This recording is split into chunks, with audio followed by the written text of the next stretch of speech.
All eyes were on the Korean peninsula over the weekend as the world waited to see whether the U.S. or North Korea would strike. Pyongyang did put on a massive display of military might during its Day of the Sun celebration Saturday, but its missile test fizzled.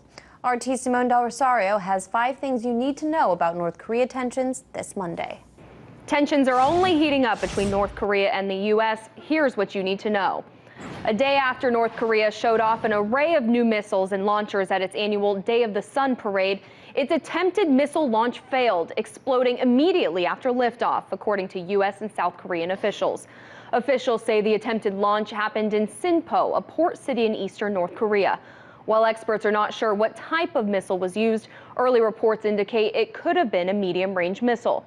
Meanwhile, the Vice Foreign Minister of North Korea told the BBC the country will be conducting missile tests on a weekly, monthly, and yearly basis. Little is known about North Korea's missile program, but like Sunday's missile launch, which blew up within seconds, we do know that North Korea's missiles have a high rate of failure, and it's possible the U.S. has something to do with it. More than 3 years ago, then-President Barack Obama ordered the Pentagon to step up its cyber and electronic strikes against North Korea's missile program. Soon after, North Korea's rockets began to explode, veer off course, disintegrate midair, and plunge into the sea. It could just be bad workmanship, and cyber sabotage will only work for so long. But it could also be a concerted effort by the U.S. to infiltrate North Korea's supply chain of missile parts and lace them with defects. Vice President Mike Pence is in Seoul, South Korea, following North Korea's failed missile launch. He said the decades of U.S. efforts to peacefully dismantle North Korea's nuclear program is over. Over the past 18 months, North Korea has conducted 2 unlawful nuclear tests and an unprecedented number of ballistic missile tests, even conducting a failed missile launch as I traveled here for this visit. The era of strategic patience is over. The Trump administration's approach: maximum pressure and engagement. With that in mind, the United States Carl Vinson Strike Group is still on its way to South Korea's eastern waters. But it's not alone. It seems Russia and China are tailing the aircraft carrier to gather intelligence as both countries call for restraint. The Korea Herald reports the Carl Vinson will arrive by April 25th, the same day North Korea is set to celebrate its armed forces.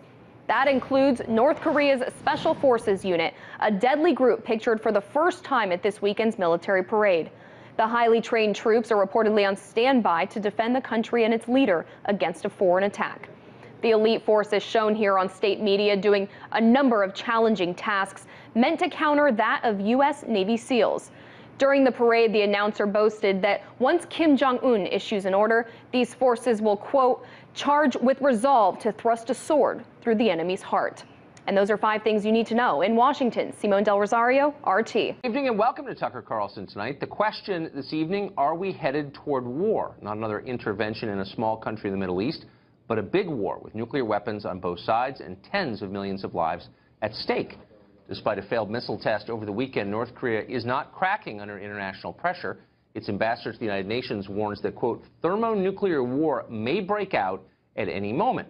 Now, they overstate quite a bit, but still strong words.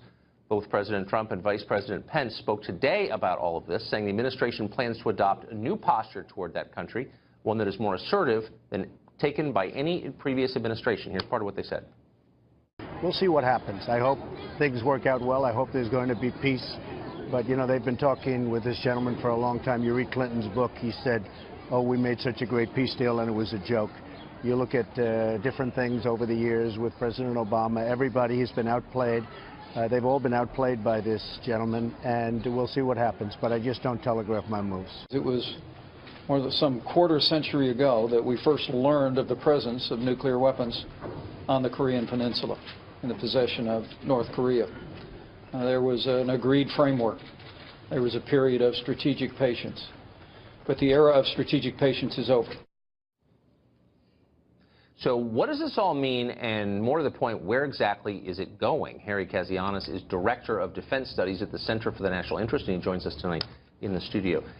Harry, this looks like something very ominous to me. How seriously should we take it? This is extremely ominous, Tucker, and I want to set the scene a little bit here because I think we need to know what we're talking about. Just a few days ago, we had a missile test out of North Korea. Yes. Obviously very troubling, very concerning. But imagine what could happen if one of those missiles actually landed in Seoul. Let's say, for example, a missile did its test and it crash landed in the wrong place. Accidentally. Accidentally, right. I can tell you, if that landed in a populated area and killed people either in Japan or in South Korea, either one of those countries would respond. In response, the North Koreans are going to do something. And we have to keep in mind that the amount of armaments the North Koreans have. Right. They have 1.1 million men under arms, 7.7 million in reserve. They have not just nuclear weapons, but chemical weapons, biological weapons, over 1,000 missiles. So this is a very dangerous situation. This is a mini slow-walking Cuban Missile Crisis. We have to keep that in mind. What's so striking, though, is their promise within the last 24 hours to continue with nuclear and missile tests. Should we take that promise seriously? And if so, what does it mean? Oh, absolutely. The North Koreans, I guarantee you, are going to keep testing missiles. Keep in mind, in order to build missiles that are ICBM capable, in other words, something that could hit the United States, it takes a lot of tests. They have to test the tracking systems, the telemetry, the heat shield when it goes into the atmosphere and comes down on its target. That takes a lot of time. It takes a lot of resources. Also, we have to keep in mind, to build nuclear weapons, you have to keep testing them. Yes. Think about the United States and Russia and how many times we tested nuclear weapons over the years. Sure. It was literally hundreds of times. Now, I don't think the North Koreans are going to need to do that, but they are going to keep testing, and tensions are going to keep rising. So my understanding of American policy at this stage is we're not going to put up with that, or we're saying we're not. So what does that mean exactly? They continue to do this? How do we respond? Well, I think there's two things that we can do. I think the president has sort of laid out a message saying that, you know, the era of strategic patience is over. And I think it's important to sort of set a line to say, look, we are not going to take it if you launch an attack on South Korea and Japan. But I think there's only two things we can do here. The first thing that we need to do is we need to contain the North Korean nuclear and missile programs from growing anymore. Now, how you do that, you have to apply secondary sanctions, or very tough sanctions, so nobody in China or Iran or any other country can basically assist them. Because if they assist them, they need to be made an international pariah and they need to be outed. The second thing we need to do, and this is a little controversial, but I think with President Trump being a pragmatist, I think we can do this. We have to talk to the North Koreans. I know that's vile. They're a terrible regime. They have over 200,000 people in prison camps. They have one prison camp that's actually 3 times bigger than Washington, D.C. But we're in a tough spot here, and the only way to try and mitigate a crisis is to have some sort of channel with them. And I think that's what we need to do. Do you think that's possible? I mean, if the United States government announced we're talking with North Korea, I mean, there would be an immediate uproar. You're legitimizing this Stalinist regime. You're absolutely right, and this is how I think you'd have to do it. I think the Trump administration should be wise not to announce it on Twitter or something like that, but I think you could go through back channels. This might be something actually the Chinese could actually help us with in a very pragmatic way. There are different European back channels you can go to, and you can go to the regime and say, look, let's have an open-ended dialogue. There's no, fait accompli, nothing specific on the agenda.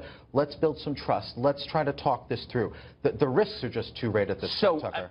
So a couple questions. How quickly could this spin out of control? Very quickly. I mean, all it would take, in all honesty, is you have this heavily armed, demilitarized zone with hundreds of thousands of troops. Let's just say a North Korean soldier gets nervous and fires off a bullet. Imagine a South Korean sentry fires off another bullet. The North Koreans fire off artillery. That's how fast it could all unravel. Very, very quickly. If the North Korean government feels cornered, China apparently exerting pressure on that government, obviously the United States doing the same, other countries too, how does it respond? Do we have any sense of how they'll respond if they feel really under threat? Well, I think when we think about Kim Jong-un, we don't know a ton about him, but we do know one thing. We know human nature, and that's he wants to survive. Yes. He knows his regime is hated throughout the world. They're a violent and nasty regime. But that's why they have nuclear weapons, and that's why they have all those weapons of mass destruction I was talking about, because they know it's the ultimate asymmetric weapon to deter the United States. So that's why they have those weapons to sort of hold everybody back in bay. But I think it's very dangerous to sort of put Kim Jong-un in the corner, because the danger here is miscalculation, Tucker, and that's what we have to avoid more than anything else. Is all of this finally an argument for keeping American troops in the Korean Peninsula where they've been since 1950? Or for pulling them back to get them out of harm's way? No, I think, Tucker, you have to keep U.S. troops there as basically a deterrent to Kim Jong-un to know that we're involved, that were present. I think Trump did the right thing in moving an aircraft carrier battle group right off the coast. I think that the talk has been very tough, but I think it's been prudent. But now that we've established these norms, I think now it's time to talk to them and see what might be able to be accomplished. It's a terrifying moment, and I think it's probably not getting the attention it deserves. Yes, thank you for doing that. Thank you, Harry. I appreciate it.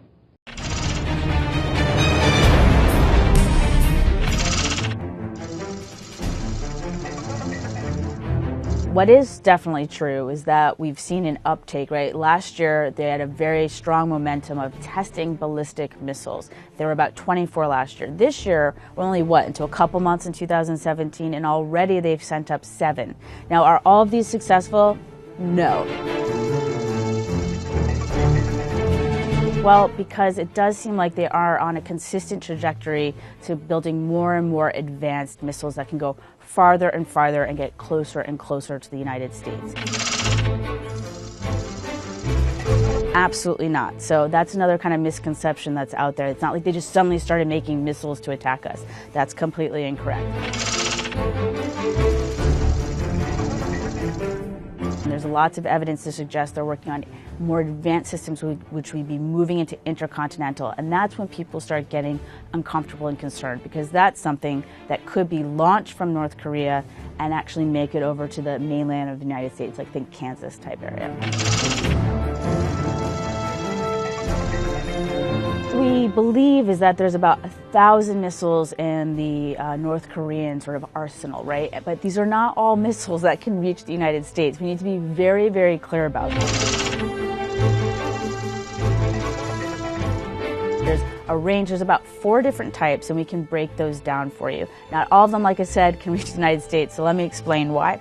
So the first one is a short-range missile, and that can go about 1,000 kilometers or less. Now, what can these missiles do? They can deliver conventional warheads, but they could be armed with things like biological, chemical, and nuclear capabilities. The missile doesn't have to get all the way across the globe to the United States to cause harm to American citizens. Keep in mind that we have a lot of military stationed out there. We have military in South Korea, we have military in Japan, and that's over 50,000 people. I mean, sometimes we have as many as 80,000 Americans stationed out there. The second type is a medium range, and that can go between, there's varying estimates, right, but people place them at about 1,000 to 3,000 kilometers. With this sort of range, it would be able to target U.S. military bases in Guam. This intermediate range missile has been fired, it's been test fired for a submarine. Now, why do we care about that? Because, of course, you don't have to fire it from North Korea to hit a target on the U.S. mainland, right? You could take your submarine out to the Atlantic, out to the Pacific, and you'd have that much farther range that could get that medium range, a shorter range than an intercontinental. It could actually target and hit the United States. So that is something to bear in mind and be concerned about. The intermediate range, that's the third kind, can go between 3,000 to 5,500 kilometers. It was used successfully in February 2016 to launch a satellite, so we know that it can and has worked. What could this target? What could a multi-stage missile target? Well, at its maximum estimated range, with its increased power, it could put Australia and parts of the U.S. within its range.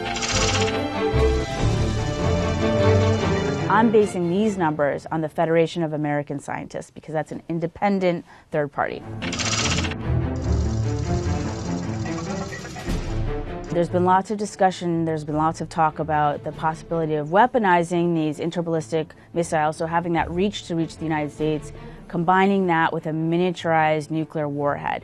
Now here's the thing, I think at this point, in my opinion, it's a lot more about messaging and a lot less about actual capability, because technically it's very difficult to miniaturize a warhead and get it onto an intercontinental ballistic missile. Does that mean it's impossible, that they won't be able to do it? Absolutely not. Do we know that they have the intention? Yes, they've made that clear publicly, and we know that they're working on that program. Is it there yet? No. So I don't think that's an immediate concern, but it's certainly something to watch. The thing to really note here is that it's messaging, right? North Korea has sent a very clear message that they are determined to create a weapon that would be able to deliver a nuclear weapon on U.S. soil. So it's a very clear message that they're sending the United States.